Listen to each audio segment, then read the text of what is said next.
Bem-vindo aqui a mais um vídeo do meu canal, que antigamente eu chamava de Lado B do Bernardo Fernandes. Depois eu parei de chamar de Lado B, só Bernardo Fernandes mesmo, não é? E hoje nós vamos falar de mais uma parábola de Jesus, que é uma parábola que está narrada em Mateus, no Evangelho de São Mateus, no capítulo 22, dos versículos 2 a 14. Se você quiser parar para dar uma lida, é legal. Mas eu vou contar a parábola aqui para vocês. Mas antes vamos fazer aqui o sinal da cruz para que tudo que a gente faça seja inspirado pelo Espírito Santo. Em nome do Pai, do Filho e do Espírito Santo. Amém. Que eu possa não falar nenhuma bobagem e que as reflexões que eu fizer aqui sejam úteis para vocês, assim como para mim também. Vou fazer uma pequena recapitulação antes de começar.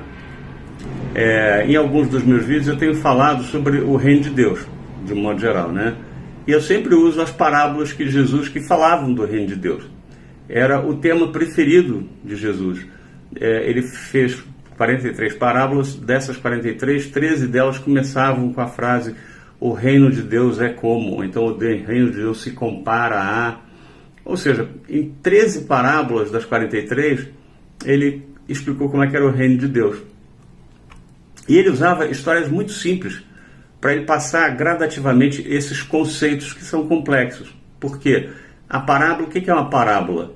É uma história e paralela a essa história tem uma história escondida, né? Por isso que chama parábola, né? Ou seja, precisa ser interpretada.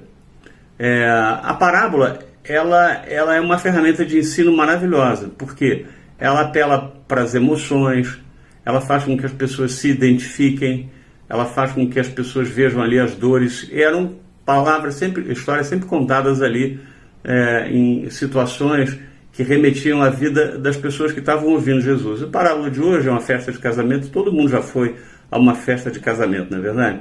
Quando não a sua própria, a de alguém da família ou de algum amigo. Então, falar de uma festa de casamento é sempre alguma coisa que provoca nas pessoas muito interesse. Quando Jesus falou o reino de Deus é como uma festa de casamento, todo mundo... Opa, deixa eu prestar atenção aqui, né? No vídeo 23 aqui do canal, eu comecei a falar, explicar de onde é que veio a ideia de que Deus é rei, né? E de que, sendo rei, ele tem um reino. Isso é uma coisa que foi sendo construída ao longo do Velho Testamento. Não é uma coisa que a gente hoje assume que é natural, né, falar do reino de Deus, tanto que a gente já ouviu falar. Mas nem sempre foi assim, não. Então, ao longo da história sagrada, no Velho Testamento, esse conceito foi sendo construído. Se você quiser recapitular, lá no meu vídeo 23 eu falo um pouquinho de como é que foi surgindo aos poucos essa ideia de que Deus é rei e de que esse rei tem um reino. Tá? No vídeo 26, eu falei de duas parábolas. A parábola de que o reino de Deus é como fermento, e a parábola de que o reino de Deus é como uma rede de pesca, uma rede daquelas de arrastão grande, de pescaria. Né? O que a gente aprendeu com essas parábolas até agora? É que, de fato, né, nas palavras de Jesus e nas parábolas de Jesus, existe um reino. Tá? E esse reino já começou. O reino de Deus não é alguma coisa que vai acontecer quando a gente morrer, não. Que a gente vai para o reino de Deus, que a gente vai para o céu. O reino de Deus já começou. Jesus, quando veio, ele inaugurou o reino de Deus. Em vida. O que é esse reino? É a igreja. Tá? E aí você diz assim, puxa, mas a igreja é o reino de Deus? Mas está cheio de gente má lá dentro. É exatamente isso que a gente viu nas parábolas até agora. Ela é um reino que já começou, que ele foi criado nesse mundo, foi inaugurado por Jesus. Ele é o grande pastor e o grande rei desse reino, né? E nesse reino existem pessoas boas e pessoas más, né? E foram convidados para esse reino pessoas boas e pessoas más, né? A questão é que nem todo mundo vai ficar no reino de Deus. Então, existirá um reino purificado no futuro, tá? De onde os anjos vão vir e tirar os maus, e que esse reino vai ser o reino atual, espiritual, carnal, terreno que a gente tem, um dia vai ser integrado com o mundo espiritual. E aí vai haver um novo reino físico, né, transformado com a ressurreição das pessoas e com a volta de Jesus. Tá? Então essa é assim, digamos assim, é o pano de fundo de todas essas histórias que a gente está contando. As parábolas, elas indicam pistas de como as pessoas devem se preparar para entrar no reino de Deus, tá? E o que elas têm que fazer para permanecer no reino de Deus. Porque a gente vai ver, como já viu no vídeo passado, no vídeo lá que a gente falou da rede de arrastão, que tem pessoas que vão ser tiradas do reino, que estão no reino hoje, aqui na terra, fazem parte da igreja. Vamos dizer assim, o reino de Deus hoje é a igreja, né? São os cristãos. Mas alguns cristãos, mesmo sendo cristãos, não serão convidados a permanecer no reino de Deus. Não vão para o céu quando morrer, e quando Jesus voltar, não estarão no reino novo, inaugurado, né? Então, o que a gente tem que fazer? O que a gente precisa fazer para entrar no reino de Deus e para permanecer no reino de Deus? As parábolas, as 13 parábolas de Jesus são sobre isso. Jesus vai dando pistas, e é muito interessante compreender que uma parábola não é igual à outra, é como se fosse um quebra-cabeça. Uma hora ele dá uma pecinha, depois ele dá uma outra pecinha, aí você não consegue entender direito, ele dá uma outra pecinha. Só quando você junta todas as 13 peças, é que você diz assim, estou vendo aqui a história completa. E depois de ver a história completa, você tem que interpretar a história completa, porque é uma parábola, ou seja, tem a história e tem a história por trás da história. Então vamos lá. Como é que é a parábola da festa de casamento do filho do rei? Vou contar aqui rapidamente, se você não quiser, lá em Mateus 22, você pode ver agora, para o vídeo e vai lá ver, dos versículos 2 ao 14, é curtinha a história. Mas ele conta mais ou menos assim, o rei resolveu dar uma festa de casamento para o seu filho. E o rei então manda convidar os convidados, né? Então ele manda mensageiros, e os mensageiros vão e convidam as pessoas. Mas acontece que as pessoas não confirmam que vão. O rei acha aquilo esquisito e manda os mensageiros de novo para fazer o convite, né? E a reação dos convidados é ainda mais estranha, porque alguns ignoram, outros dão umas desculpas meio esfarrapadas, e outros matam os mensageiros, ficam tão irritados, estão sendo importunados, que matam os mensageiros. Agora você imagina, se você se convidar para uma festa sensacional, o rei está dando uma festa, você diz assim, não vou não, esse dia eu estou a fim de assistir uma série do Netflix. Não estou a fim de a festa do rei não, eu vou ter que me arrumar, chato isso, né? Imagina que coisa mais estranha. Pois é isso, o rei ficou muito aborrecido, e quando ele viu que estavam matando os seus mensageiros, ele pega e manda os seus exércitos destruírem, matar os que mataram os seus mensageiros e destruir as suas cidades. E tendo feito isso, muito aborrecido por ter sido negligenciado, né, o convite feito aos seus escolhidos inicialmente, ele resolve então abrir o convite para todo mundo. Não só para os seus convidados da lista original, mas ele resolve abrir o convite para todo mundo que está na rua. Então ele manda, olha, vão aí para a rua vocês e tragam todo mundo. Rico, pobre, mendigo, pode trazer todo mundo que está aqui dentro. E aí a festa vai acontecendo com esse povo, que inicialmente não tinha sido convidado. E tem uma passagem que é meio estranha, porque diz que o rei chega, vê uma pessoa mal vestida, se aborrece e manda os empregados pegarem aquela pessoa, atarem os pés e as mãos e jogar essa pessoa fora da festa. De uma maneira assim até bastante bruta, dizendo que lá fora essa pessoa vai ter choro e vai ter ranger de dentes, não é? Aí você fica pensando assim, puxa vida, mas por que fazer isso com uma pessoa que está mal vestida? Né? Eu fiquei pensando quando eu vi isso pela primeira vez, falei assim, eu sou um sujeito pobre, estou na rua, vou para a festa do rei. É claro que eu vou estar mal vestido. Aí o rei chega e me manda sair, depois de me convidar, sabendo que eu estava mal vestido quando eu entrei. Então tem alguma coisa que eu não tinha entendido nessa história, que a gente vai falar sobre isso daqui a pouquinho. Então essa é basicamente a história, e tendo expulso as pessoas que estão mal vestidas, o rei continua a festa com aqueles que estão ali, e é uma festa muito bacana, tal. Acabou a história. É isso que Jesus conta. Bom, tem alguns pontos de atenção aqui, tá? Que eu vou recapitular aqui com vocês. Primeiro, Essa história fala que as pessoas dão as desculpas mais estranhas possíveis, né, para não aceitar o convite do rei para a festa. A gente já sabe que a festa é para o reino de Deus, né? E muitas vezes isso vale para a gente, né? Imagina, às vezes, quantas vezes a gente não dá uma desculpa esfarrapada, por exemplo, para não ir para a missa? Ah, não vou não, tem um jogo daqui a pouco de futebol, estou a fim de assistir. Você podia ter se planejado para ir à missa de manhã?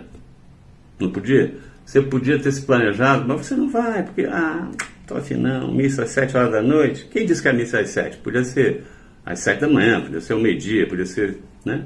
Mas você não vai. Você dá aquela desculpa esfarrapada, hoje eu estou cansado, domingo que vem eu vou, tá? Quantas vezes a gente não faz essas coisas, muitas vezes na vida, assim, você precisa... Quando foi a última vez que você se confessou? Não me confesso não. O padre não reconheço no padre o poder de me perdoar, eu falo direto com Deus. Bom, não é isso que está escrito na lei, né?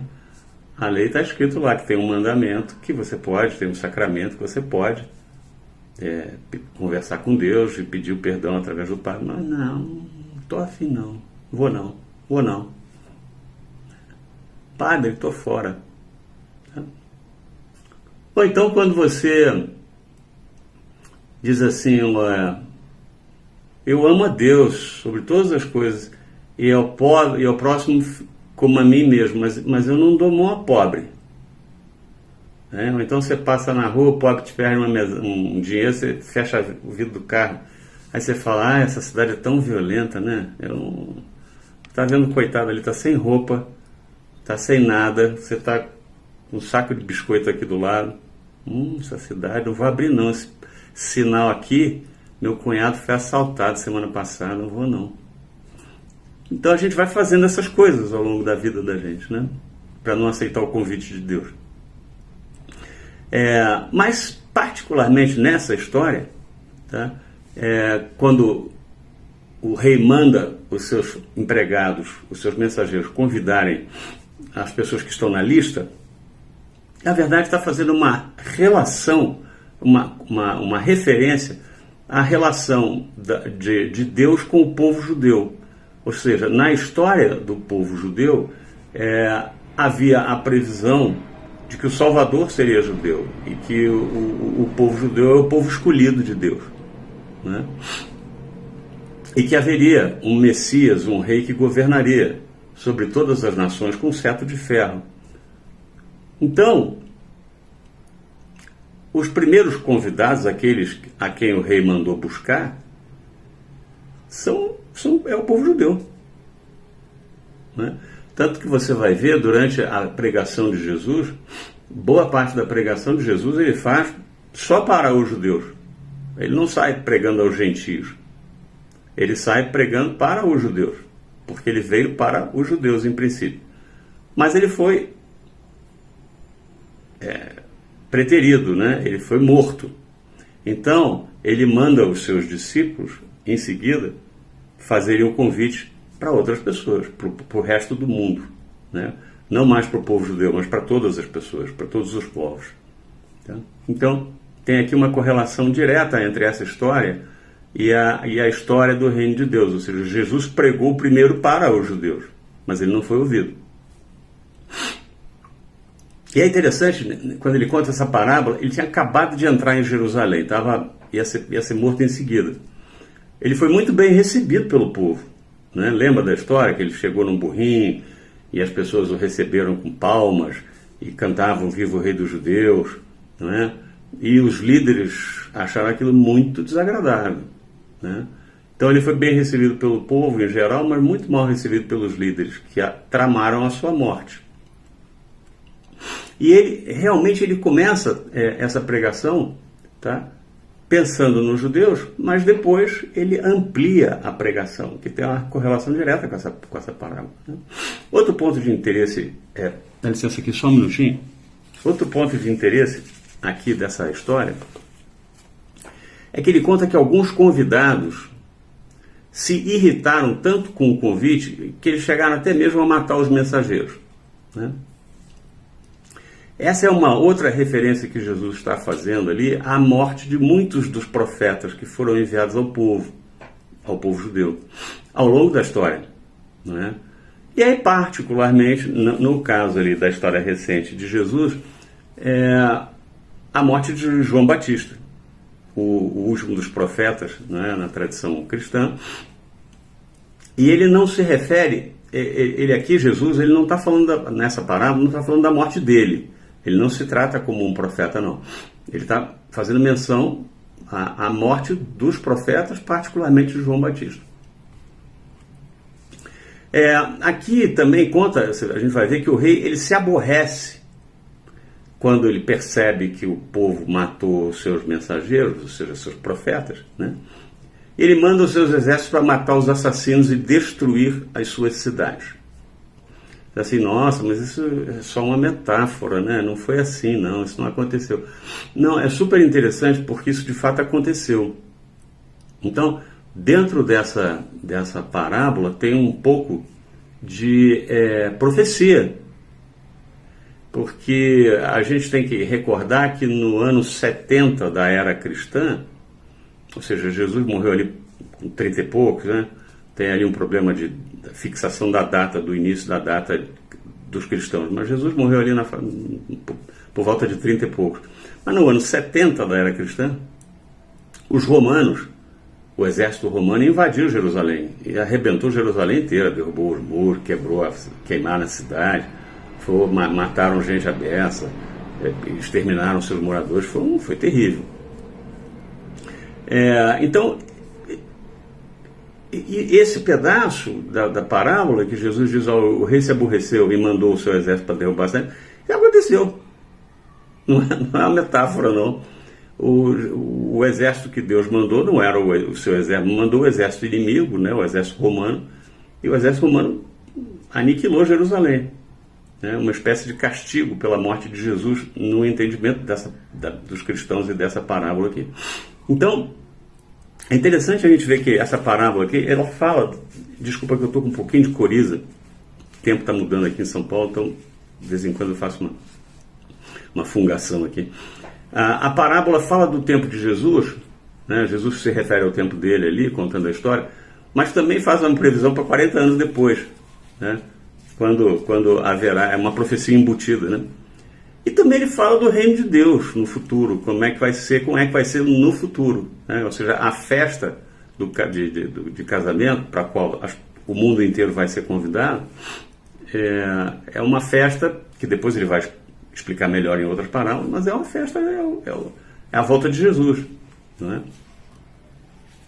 E aí tem mais uma coisa interessante que ele fala, né, essa coisa de mandar convidar os bons e os maus pelas ruas, né? Ele manda, o rei não faz distinção.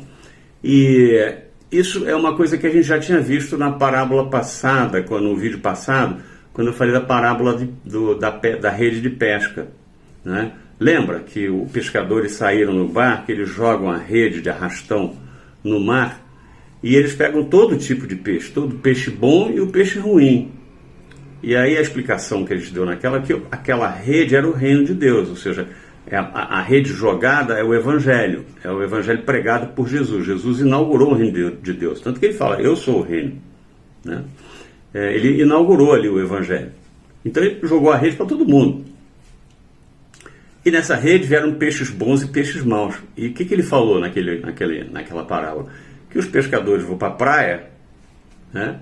E que vão se sentar e vão começar a fazer uma seleção, jogar os peixes ruins num balde de peixe ruim e os peixes bons num cesto bom.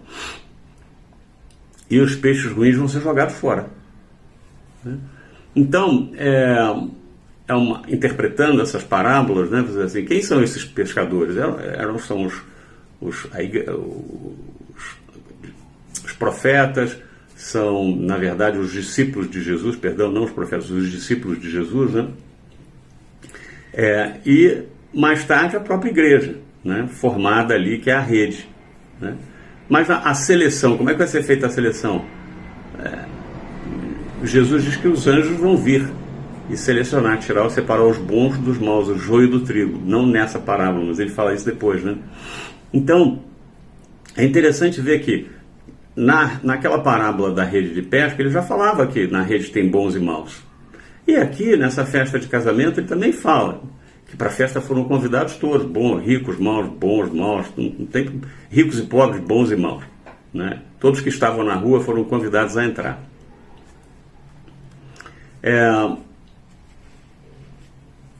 Esse é um ensinamento interessante também, porque você nota que, tendo perdido a paciência com a lista de convidados, Deus, então, ele resolve convidar para o reino não apenas os judeus, ou seja, é um ensinamento de Jesus, né? Que o reino de Deus era um reino destinado aos judeus, mas os judeus se recusaram a recebê-lo. Assim sendo, ele foi aberto ao mundo inteiro, né? Essa é a história por trás da história. E como é que a gente entra no reino de Deus? Essa é uma boa pergunta, né? Porque como é que você entra na rede? Ou como é que você é convidado para a festa? Bom, o convite é um só, né? Ou pode ter muitos, né? Mas o convite normalmente é a palavra de Deus, né? Você ouve a palavra, ou você ouve um sinal, você vê um sinal milagroso, ou você acredita num milagre, ou algo acontece na sua vida e você se arrepende, né? E aí você entra no reino de Deus pelo arrependimento e pela fé, né? E claro, pelo batismo também. É importante você ser batizado. Você tem que ser batizado, né? Para entrar no reino de Deus. Faz parte do processo de pertencer à igreja, e o sinal visível de pertencimento àquele grupo. Todo grupo tem ritos de inicialização, né? É uma coisa cultural. A igreja tem um rito de inicialização, é um rito sagrado, que é o batismo. Então você se arrepende, você se converte, você professa a sua fé e você se batiza. No nosso caso, nós já somos batizados desde que nascemos, né? Provavelmente. Se não for, vai lá, corre lá e batiza, hein? Tá? E se batiza, e batiza os seus filhos. E aí a pergunta que vem em seguida é, bom, já entendi como é que a gente entra no reino, mas como é que a gente permanece no reino de Deus? Aí é uma coisa, é um pouco pela obediência à palavra de Deus. E o que significa obediência à palavra de Deus? Deus escolheu Jesus, o seu Filho, como Salvador. Então é a obediência ao Evangelho de Jesus. Aí você diz assim, mas isso não está aqui nessa parábola. Aqui não está dizendo isso. Aqui está dizendo que o sujeito, para ficar na festa, tem que estar bem vestido. Aliás, isso é uma maldade. Você chama um pobre para estar na festa, o pobre está mal vestido, coitado do pobre, tira o pobre e joga fora. Então para que convidou? Mas não é bem assim. É claro que isso aqui é uma coisa cultural e todos os povos têm detalhes da sua cultura. Então a gente, quando vê quando vi essa história pela primeira vez, falei, gente, mas que coisa esquisita, botar fora um cara mal vestido, né? Mas nas festas de casamento, os ricos, os reis, tinham o costume de oferecer muitas coisas aos seus convidados, né? Não só a comida, não só o vinho, não só os festejos, que costumavam durar muitos dias. Muitas vezes o rei também oferecia alojamento para os convidados e roupas, dava roupas para os convidados, para eles se vestirem, né? Ou pelo menos túnicas, né? Por quê? Para que justamente ninguém se sinta mal na festa, que esteja todo mundo adequadamente vestido. Era assim que os reis faziam antigamente, né? As festas dos reis são opulentas, ainda mais um rei como este, né? Então,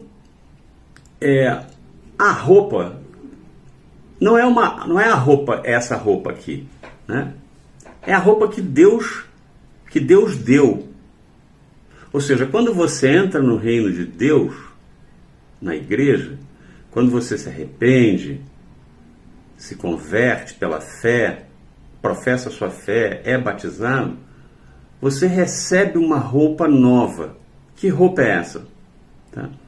É uma roupa da qual São Paulo fala na carta aos Romanos, no capítulo 13 da carta aos Romanos. Ele fala assim: rejeitemos, pois, as obras das trevas e vistamo-nos das armas da luz. E mais à frente ele diz assim: revesti-vos do Senhor Jesus. Ou seja, vestivos do Senhor Jesus. O que ele está dizendo? Pela conversão, pelo arrependimento e abdicando das obras das trevas, você se veste de luz. E a sua nova roupa é o próprio Senhor Jesus. Ou seja, é a aceitação do Senhor Jesus. Então, o que essa passagem está dizendo aqui? Que convidado é esse que estava mal vestido e que o rei mandou botar fora? É um convidado que não estava revestido do Senhor Jesus. Então, você diz assim: puxa vida, tem gente na igreja que a gente vê que se diz cristão, mas que não está vestido do Senhor Jesus? Aquele que não dá a mão a pobre, né? Não fala com o estrangeiro, aquele que tem inveja e não se arrepende da inveja, aquele que causa o mal a outra pessoa e não repara o mal que fez, o fofoqueiro, a pessoa que estraga a reputação da outra pessoa, a pessoa que até pratica o bem, dá esmola, dá com a mão direita, mas cobra com a mão esquerda, humilhando a pessoa que recebeu a esmola. Essas pessoas, nós, não estamos, quando fazemos isso, revestidos do Senhor Jesus. Não estamos.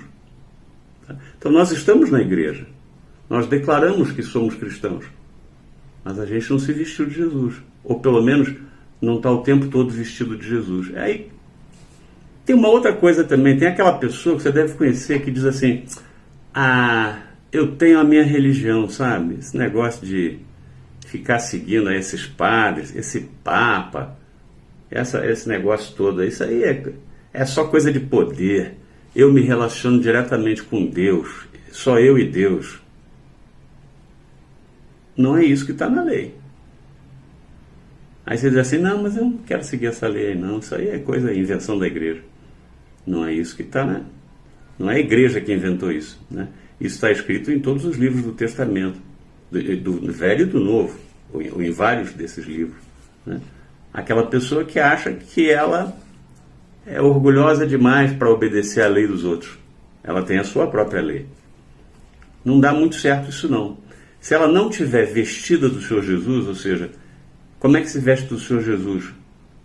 Servindo as outras pessoas, sendo humilde. Ela até entra no reino de Deus. A gente viu lá, ele vai ser convidado. Provavelmente até já está lá. Ele vira cristão. Mas tem uma hora, e a gente não sabe que horas é essa, em que o rei vai passar pela festa e vai dar uma olhadinha para mim. Vai dar uma olhadinha para você, vai dar uma olhadinha para essa pessoa e vai dizer: ué, por que você não está vestindo a roupa que eu te dei? E agora? O que você faz? Lá fora vai haver lágrimas e ranger de dentes. Então, você tem que entender que você ir a uma festa de casamento ostensivamente mal vestido, porque você é orgulhoso demais para botar a roupa que o rei te deu de presente. Isso não é só uma decisão assim sua para afirmar a sua personalidade. Isso é um insulto que você faz ao dono da festa. Então, se o dono da festa mandar jogar você, segurança, tira esse cara daqui, você não pode reclamar. Eu não posso reclamar. Então, tá na igreja de Jesus e rejeitar os 10 mandamentos?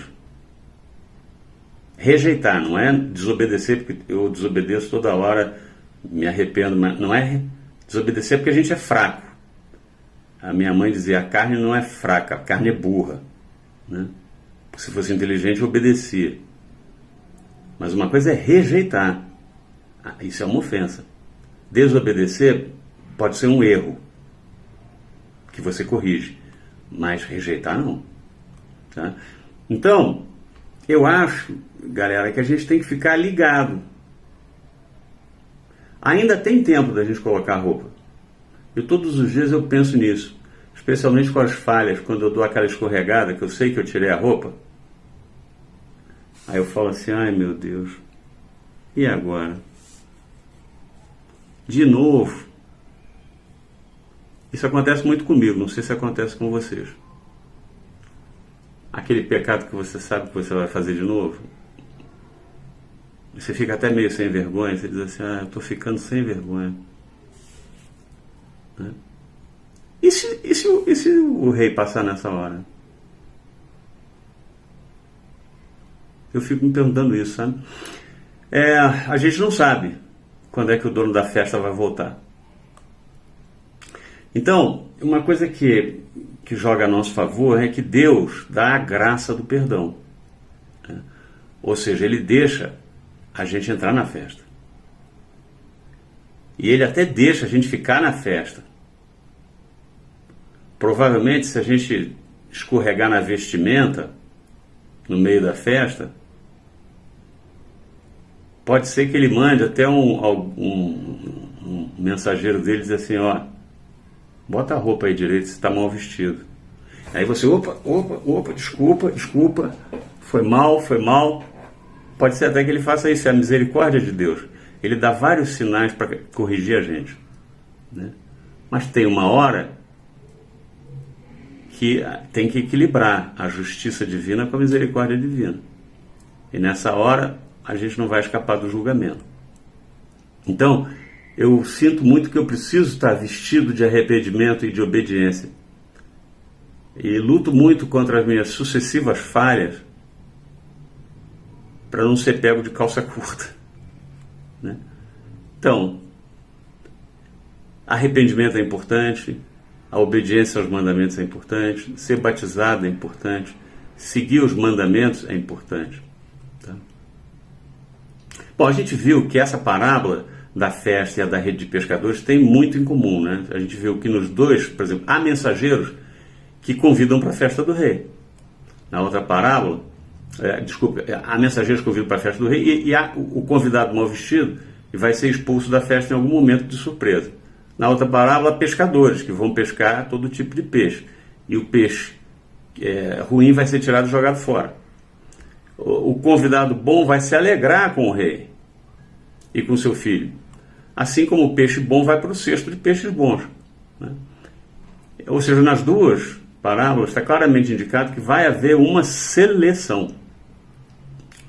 E não é porque a gente entrou no reino que a gente vai permanecer no reino. Nessa parábola, nessa de hoje, especificamente, Jesus ensina o que é preciso fazer para ficar no reino. Tá? A dica dele é vestir-se adequadamente. E aí um pensamento final, assim, que muito me preocupa, é isso que eu falei para vocês agora há pouco. Né? Eu sinto que eu estou bem vestido algumas vezes, mas que tem hora que eu esqueço, que eu canso, que eu tiro o casaco, que eu afrouxo a roupa, que eu troco uma peça que está me apertando, está me incomodando. E aí nessa hora, provavelmente, quando eu faço isso, é o mesmo que pegar um martelo e lá na cruz pedir licença para os soldados que estão pregando a mão de Jesus, falar, dá licença, deixa eu dar uma pregadinha também. Aí vou lá e pô na mão dele, ou no pé dele. Aí devolvo o martelinho, né? Aí eu vou olhar para a cara de Jesus e ele vai estar me olhando assim, pô, mais uma martelada que você me deu.